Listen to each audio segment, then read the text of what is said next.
Hello guys, आज के lectures में अपन देखेंगे डायमेंशन से रिलेटेड कुछ क्वेश्चंस। वीडियो को स्टार्ट करने से पहले मैं आपसे रिक्वेस्ट करूंगा कि वीडियो को सब्सक्राइब करना ना भूलें और ज़्यादा से ज़्यादा लोगों को शेयर करना ना भूलें। ठीक है, तो let's see what is the next question in upcoming session. पहला क्वेश्चन अपन ले लेते हैं, जैसे कि बहुत इंपॉर्टेंट क्वेश्चन है किसी भी कॉम्पिटिशन एग्ज़ाम, चाहे वो CGPT हो, PMT हो या पैट का एग्ज़ाम हो, तो उसमें क्वेश्चन पूछा जाता है। तो क्वेश्चन अपन कंसिडर कर लेते हैं, जैसे मान लीजिए वर्क क्या होता है। वर्क मतलब कार्य। तो कार्य को अपन जानते हैं किससे होगा, फोर्स मतलब बल गुणित उसका परपेंडिकुलर डिस्टेंस मतलब उसका दूरी। और फोर्स का अपन पिछले वीडियो में देखे थे, उसका यूनिट क्या होगा, न्यूटन। ठीक है, और दूरी का यूनिट क्या होती है, दूरी डिस्टेंस की मीटर। ठीक है, अपन मीटर क्यों ले रहे हैं, ताकि फिजिकल साइंस के हिसाब से अपन कोई भी क्वांटिटीज़ का पैरामीटर मीटर में लेंगे, सेंटीमीटर में नहीं लेंगे, ताकि उसकी डायमेंशन छोटी हो जाती है। तो इसकी SI यूनिट क्या हो गई, न्यूटन मीटर। ठीक है, अब इसका अपन डायमेंशन कैसे निकालेंगे, डायमेंशन कैसे निकाल सकते हैं। जैसे पिछले वीडियो में देखा था, फोर्स क्या होता है, फोर्स क्या होगा, मास इंटू एक्सीलरेशन। मास मतलब क्या है, किसी भी चीज़ का वेट, तो मास को आप ऐसे ही रहने दीजिए। एक्सेलरेशन क्या होता है, वेलोसिटी का डबल, इंक्रीज लिख दिया मैं। ठीक है, तो वेलोसिटी का इंक्रीज होगा तो मैग्नीट्यूड तो वही रहेगा, डिस्टेंस वही रहेगा, तो क्या होगा, लेंथ बाई टाइम का स्क्वायर। तो अब इसको चेंज कर लीजिए, m मास 1 ही है, कोई वैल्यू नहीं है पावर में, तो 1 लिख लीजिए। l में कितना है, 1 लिख लीजिए। ये टी स्क्वायर को अगर मैं ऊपर ले जाऊँ तो t-2 हो जाएगा, तो इसकी डायमेंशन मिल गई। अब इस वैल्यू को उठा के ये वाले फॉर्मूले में रख दीजिए, क्या हो जाएगा, m1l1 t-2। और परपेंडिकुलर डिस्टेंस मतलब क्या होता है, दूरी होगा। दूरी अपन क्या लेते हैं, लेंथ लेते हैं ना। ठीक है, अब इस l की वैल्यू को सबसे मल्टीप्लाई कर दीजिए, क्या हो जाएगा, l1 इंटू l1 क्या होगा, पॉलिनोमियल्स के हिसाब से पावर क्या होते हैं, अगर बेस सेम हो पावर ऐड हो जाएंगे तो l स्क्वायर हो जाएगा। तो m1l2 t-2। तो आपका वर्क का क्या हो गया, डायमेंशन निकल गया। तो सेम चीज़ आप याद रखेंगे कि किसी भी डायमेंशन फॉर्मूले को निकालने से पहले उसका यूनिट निकालना ना भूलिए, फिर उसको एलेबोरेट करिए। और एक चीज़, वर्क और एनर्जी दोनों की यूनिट सेम होगी। अगर यूनिट सेम है तो डायमेंशन भी सेम होगा। ये बहुत इंपॉर्टेंट चीज़ है, आपको ध्यान देना है। ठीक है, अब अगला क्वेश्चन में आते हैं। अपन सिंपल सा क्वेश्चन ले लेते हैं, जैसे कि मान लीजिए मोमेंटम क्या होता है, व्हाट इज़ मोमेंटम। मोमेंटम मतलब क्या होता है, जैसे मैंने एक बॉल को किसी जगह फेंका तो उसकी गति बढ़ गई, दैट इज़ मोमेंटम। तो मोमेंटम क्या होता है, किसी चीज़ को फेंका तो उसकी वेट होगी, मास किसके बराबर, फेंकने के हिसाब से उसकी क्या होगी, वेलोसिटी बढ़ेगी। वेलोसिटी मतलब क्या है, वेग, वेलोसिटी लिख देते हैं। ठीक है, अब मास को आप मास ही लिखिए, क्योंकि फिजिकल क्वांटिटी के हिसाब से m ही कंसिडर कर रहे हैं। और वेलोसिटी क्या होगी, वेलोसिटी की यूनिट क्या होगी, मीटर पर सेकंड। वेलोसिटी क्या होगी, the rate of change of displacement, with the rate of change of displacement velocity. ठीक है, तो वेलोसिटी का यूनिट क्या होगा, मीटर पर सेकंड। तो मीटर क्या होगा, लंबाई, डिस्टेंस l, सेकंड क्या है, टाइम से लेते हैं ना, t। अब इसको चेंज कर लीजिए, क्या होगा, m/l1 पावर में t को ऊपर लेके जाइए तो t-1। तो ये आपका मोमेंटम निकल गया। ठीक है, अगला क्वेश्चन अपन, जैसे बहुत इंपॉर्टेंट क्वेश्चन है, जैसे किसी भी कंपटीशन एग्जाम में ये पूछता ही है, व्हाट इज स्ट्रेन। स्ट्रेन मतलब क्या है, कोई भी चीज़ को अपन बार बार देखते हैं या किसी भी चीज़ को अपन पुल करते हैं या खींचते हैं तो वो क्या होता है, टूट जाएगा, तो उसमें कुछ तनाव आएगी, दैट इज़ कॉल्ड स्ट्रेन। ठीक है, तो स्ट्रेन हमेशा याद रखिएगा, स्ट्रेन की कोई भी यूनिट नहीं होती, दैट इज़ यूनिटलेस क्वांटिटी। और जिसकी यूनिटलेस क्वांटिटी होगी तो डायमेंशन भी नहीं होगी। ठीक है, तो जिसकी यूनिटलेस क्वांटिटी नहीं है तो उसमें आप क्या लिखेंगे, मास 0 हो गया, l0 हो गया, t0 हो गया। एंगल लेना चाहें तो ले सकते हैं, और नहीं ले तो भी कोई दिक्कत नहीं है। ठीक है, तो ये स्ट्रेन हो गया। अब अगला क्वेश्चन अपन कंसिडर कर सकते हैं कि किस टाइप से क्वेश्चन आस्क करते हैं किसी भी कॉम्पिटिशन एग्जाम में। सिंपल क्वेश्चन अगर मैं पूछूँ कि प्रेशर क्या है,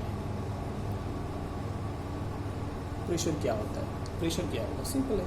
प्रेशर मतलब क्या है, किसी भी चीज़ को आप प्रेस करें, कोई भी ऑब्जेक्ट को प्रेस करते हैं तो प्रेस करने से क्या होगा, फोर्स एक्सर्ट होगा, बल लगेगा, दैट इज़ फोर्स। और उसका एरिया मतलब उसकी दूरी, मतलब मान लीजिए एक लकड़ी का टुकड़ा है, मैंने इस पर क्या लगाया, जोर लगाया, तो इस पर क्या लगेगा, भार लगेगा, वेट लगेगा, और इस टोटल का एरिया जो होगा इसमें ऐड होगा, ठीक है। तो फोर्स बाय एरिया। अब आप फोर्स का यूनिट तो जानते ही हैं, फोर्स अभी अपन कैलकुलेट कर चुके हैं, पिछले क्वेश्चन में देखिए निकाल चुके हैं। तो इसका डायमेंशन लगा दीजिए, इसमें क्या हो जाएगा, ये M1 L1 T -2। और एरिया क्या होता है किसी भी चीज़ का, रेक्टेंगुलर है ये, अगर रेक्टेंगुलर है या सर्कुलर है, एरिया क्या होगा, लेंथ या ब्रेथ। सर्कुलर के लिए क्या होगा, किसी भी चीज़ का एरिया ही निकाल रहे हैं ना, तो क्या होगा, मीटर इंटू मीटर। तो आप क्या करेंगे, इसमें से देखिए दो कॉमन चीज़ दिख रही है, एक कैंसिल हो जाएगा, ये कैंसिल हो सकता है क्या, बिल्कुल हो सकता है, हो सकता है, नहीं हो सकता, क्योंकि ये मीटर है, ये क्या है, सॉरी ये क्या है, मास है, ये वेट है, ये क्या है, दूरी है, लेंथ है।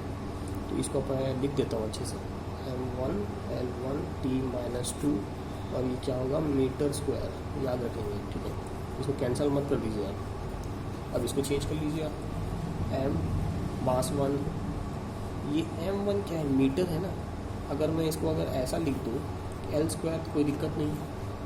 ये क्या है, मीटर मतलब क्या है, दूरी है ना, दूरी मतलब लेंथ स्क्वायर। तो इसको अपन क्या कर सकते हैं, डायरेक्ट L स्क्वायर के शेप में दीजिए, L1 कर दीजिए, फिर T -2 ब्रैकेट बना लीजिए, ये M स्क्वायर क्या है, डिस्टेंस है ना, तो L मैंने चेंज किया था, तो L स्क्वायर ऊपर जाएगा तो L -2 हो जाएगा, और इसको मल्टीप्लाई कर लीजिए, M1 L, एक पॉजिटिव है और नेगेटिव है, बाइनोमियल के हिसाब से क्या होगा, बेस अगर सेम है तो पावर ऐड होंगे, 1 -2 तो -1 T -2। तो इसका डायमेंशन आपको मिल गया। तो वैसे ही एक और क्वेश्चन ले लेते हैं, जैसे मान लीजिए प्लैंक कांस्टेंट, ये बहुत इम्पॉर्टेंट है, ये क्वेश्चन पूछा जाता है कंपटीशन एग्जाम में कि प्लैंक कांस्टेंट क्या होता है। प्लैंक कांस्टेंट ये होगा कि किसी, अच्छा सबसे पहले ये जानना जरूरी है प्लैंक कांस्टेंट होता क्या है। प्लैंक कांस्टेंट कुछ नहीं, प्लैंक एक साइंटिस्ट का नाम है, उसने एक थ्योरी दिया था कि किसी भी चीज़ पे एनर्जी कितना लगे ताकि उसका फ्रिक्वेंसी कितना प्रोड्यूस हो। एनर्जी मतलब किसमें होती है कि क्षमता हो ताकि उसका फ्रिक्वेंसी प्रोड्यूस हो।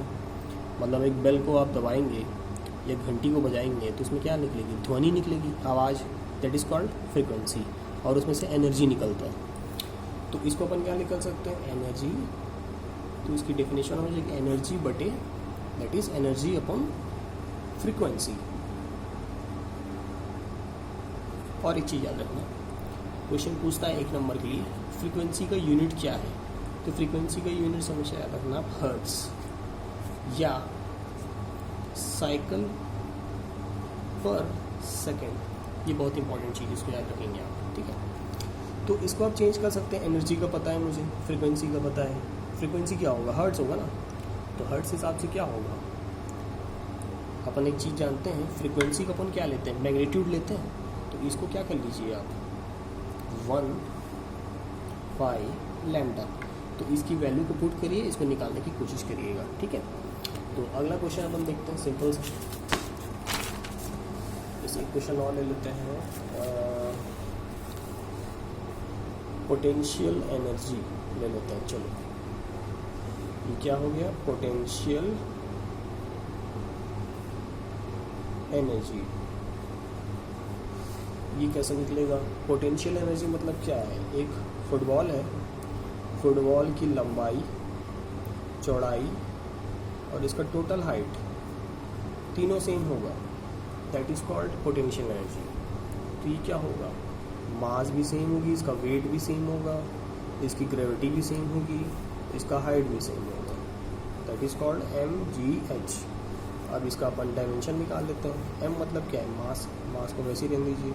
g मतलब क्या है, अच्छा जी जानना जरूरी है। जी मीन्स ग्रेविटी। ग्रेविटी का सिंपल यूनिट जो होगा उसको आप क्या कर लीजिए, मेजर कर लीजिए। मतलब पृथ्वी में इसकी जो जी की वैल्यू होगी वो कितनी होगी, 9.8 मीटर पर सेकेंड स्क्वायर, और पृथ्वी से बाहर कितनी होगी, 6.67। ठीक है, तो अगर हम पृथ्वी में रहते हैं तो इसी की बात करेंगे, तो इसकी यूनिट क्या होगी, मीटर पर सेकेंड स्क्वायर। तो इसको मल्टीप्लाई कर लीजिए, ये मीटर लिख देता हूँ, कन्फ्यूजन नहीं होगा, मीटर पर सेकेंड स्क्वायर। एच मतलब क्या है, हाइट है।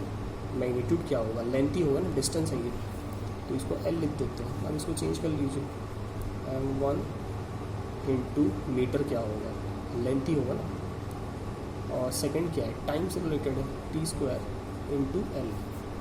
अब इसको मल्टीप्लाई कर दीजिए आप, m1 L square, T square को ऊपर लेके जाइए, t -2।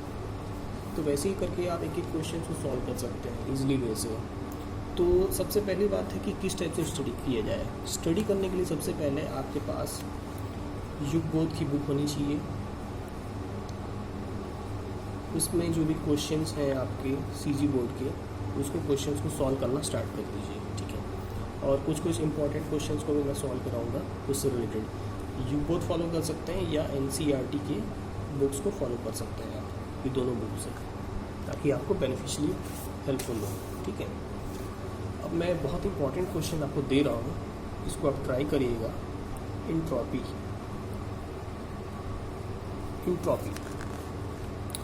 और एक हो गया मॉड्यूलस ऑफ इलास्टिसिटी। देखिए इंट्रॉपी मतलब क्या होता है, जैसे कोई कढ़ाई है, कढ़ाई में कोई तेल डाल दिए, ठीक है, उसको जला रहे हैं, तो तेल कहाँ भागेगा, आगे भागे, तो इसको बोलते हैं रैंडमली इधर उधर भागे, दैट इज कॉल्ड इंट्रॉपी।